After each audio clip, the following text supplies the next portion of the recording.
Hello guys, कैसे आप। आज पढ़ेंगे हम फार्मास्यूटिकल इनऑर्गेनिक केमिस्ट्री का थर्ड टॉपिक जो है सोर्स ऑफ इम्प्योरिटीज़। यानी कि कोई भी हम फार्मास्यूटिकल ड्रग मैन्युफैक्चरिंग करते समय जो इम्प्योरिटीज़ यानी कि जहाँ जहाँ से इम्प्योरिटीज़ आ जाती है उसे बोलते हैं हम सोर्स ऑफ इम्प्योरिटीज़। यानी कि हम पहला हेडिंग हमारा है सोर्स ऑफ इम्प्योरिटीज़। सोर्स का मतलब होता है कहाँ से इम्प्योरिटी आ रही है। इम्प्योरिटी का मतलब यानी कि जो हमारे ड्रग को क्या करता है, बेकार करता है, उसे बोलते हैं इम्प्योरिटी। सोर्स का मतलब कहाँ से इम्प्योरिटी आ रही है उसे बोलते हैं सोर्स।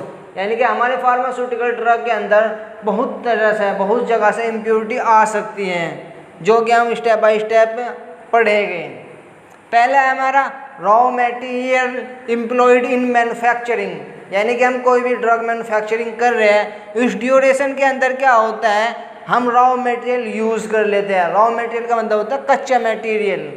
कच्चे मटेरियल कैसे, जैसे कि हम पैरासीटामोल बना रहे हैं, जिस सोर्स से हम पैरासीटामोल को ले रहे हैं उस सोर्स के अंदर कुछ ना कुछ इम्प्योरिटीज़ होती है, जिसके कारण क्या होता है जो हमारा फाइनल प्रोडक्ट होता है उसमें भी इम्प्योरिटी ऑल्सो प्रेजेंट रहती है। उस इम्प्योरिटीज़ को हम बोलते हैं raw material employed in manufacturing. यानी कि मैन्युफैक्चरिंग के टाइम क्या होता है, जब हम पहला सोर्स लेते हैं जहाँ से हम ड्रग को बना रहे हैं उसी में इम्प्योरिटी प्रेजेंट रहती है, उसे बोलते हैं रॉ इम्प्योरिटीज़। दूसरा है reagent use in manufacturing process. यानी कि हम रिएजेंट को मतलब कि हम कोई पैरासीटामोल बना रहे हैं, पैरासीटामोल बनाने के लिए हमें कई रिएजेंट का यूज़ किया जाता है। जब हम पैरासीटामोल को बना रहे हैं उस ड्यूरेशन में क्या हो जाता है, हम कोई दूसरा रिएजेंट मिला देते हैं, उसे बोलते हैं हम reagent use in manufacturing process. यानी कि मैन्युफैक्चरिंग के दौरान सडनली या हमारे बाय मिस्टेक क्या होता है, दूसरा रिएजेंट गिर जाता है उसके अंदर, पैरासीटामोल के अंदर, तो वो क्या होता है reagent use in manufacturing. Manufacturing के टाइम क्या हो जाता है, दूसरा रिएजेंट यूज़ कर देते हैं हम। उस इम्प्योरिटीज़ को हम क्या बोलते हैं, reagent use in manufacturing process. Third impurities हमारी कहाँ से आ सकती है, प्रोसेस यूज इन मैन्युफैक्चरिंग। यानी कि जो हम प्रोसेस बना रहे हैं, यानी कि जो हमारा मेथड है बनाने का वो क्या हो सकता है, हमारा गलत हो सकता है। यानी कि हमारा स्टेप बाय स्टेप करना पड़ता है। जैसे कि हमें पैरासीटामोल बनाते समय किसी उसे 40 डिग्री सेल्सियस पे गर्म करना है या और डिफर प्रोसेस करनी है, तो उस टाइम पे क्या होता है, जो प्रोसेस होती है या तो हम भूल जाते हैं प्रोसेस को, या हमारी क्या होती है प्रॉपर्ली तैयार नहीं होती है प्रोसेस। उस प्रोसेस के अंदर क्या होता है, कुछ ना कुछ चेंजेस आने की वजह से क्या होता है, जो हमारा मेन प्रोडक्ट होता है उस पर इफेक्ट पड़ जाता है। जो वो इम्प्योरिटीज़ आती है वो उस इम्प्योरिटीज़ को हम क्या कहते हैं, प्रोसेस यूज इन मैन्युफैक्चरिंग। यानी कि प्रोसेस जो यूज़ कर रहे हैं वो अच्छी नहीं है, उस कारण से जो इम्प्योरिटी आती है उसे हम बोलते हैं प्रोसेस यूज इन मैन्युफैक्चरिंग। चौथा है हमारा इन्वायरमेंटल रिलेटेड इम्प्योरिटीज़। जो इन्वायरमेंटल के थ्रू इम्प्योरिटी आती है वो बहुत तरीके से आते हैं। हमने यहाँ पे 3 तरीके से डिस्कस किया है।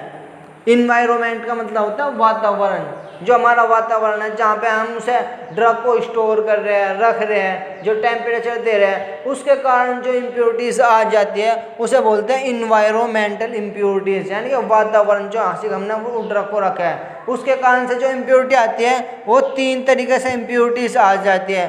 पहले टेम्परेचर।